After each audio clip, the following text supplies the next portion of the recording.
You've done so many roles. You do this thing that's really interesting. When you get cast in something, and a lot of actors don't do this, you act different. A lot of actors haven't figured this secret out. It's insane. I want to know what your technique is, but because you have such a varied resume, what do people recognize you on the street for the most? Guardians of the Galaxy. Really? Okay, Ronan the Accuser. I mean, I look just like that. You're blue, you have a huge hammer. I usually walk around in armor, and I like to wear blue makeup most days, purple contacts. All right, let's talk about the fact that you famously built your own house. So when you want to build a house, what's the first step? Learn how to. But how did you learn?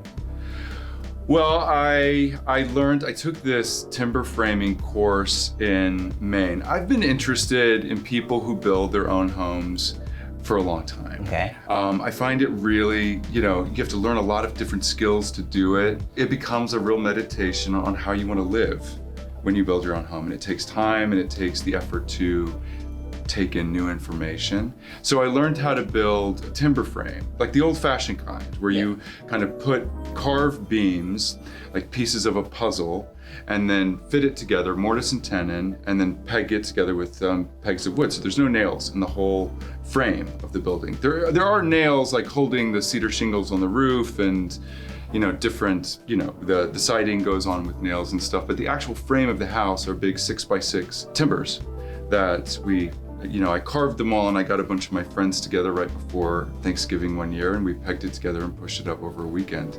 Before drinking or after drinking?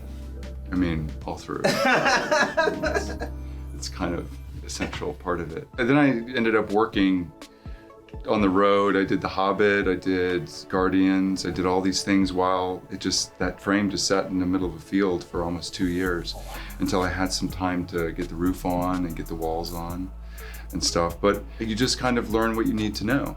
It feels it feels like a meditation on building like other things. That's really cool. It's very basic. I mean, it's very basic. The structure that I built. Well, it didn't have electricity and water for a very long time. I just got it, but now I bought my neighbor's house, and now I live in that house. But the timber frame I love. It's got a beautiful view. You can open up both ends of the building. So on a sunny day, the wind blows through, and it's just really nice and shady. Okay. Well, speaking of accomplishments, you're here because you're receiving an honorary degree. Explain to me what I'm receiving. That's later. That's not my job. I can't explain to you. But if you could receive an honorary degree in a specific, category of schooling, what would you want to receive that degree in? Oh my gosh, what a great question. I've only really been educated to do one thing. I went to build houses. That was like self-educated. I mean, I don't know. Let's revisit in about 40 years when I've lived a little bit more life, and we'll have a more conclusive point of view in the final analysis of what the degree ought to be. I still have a little ways to go.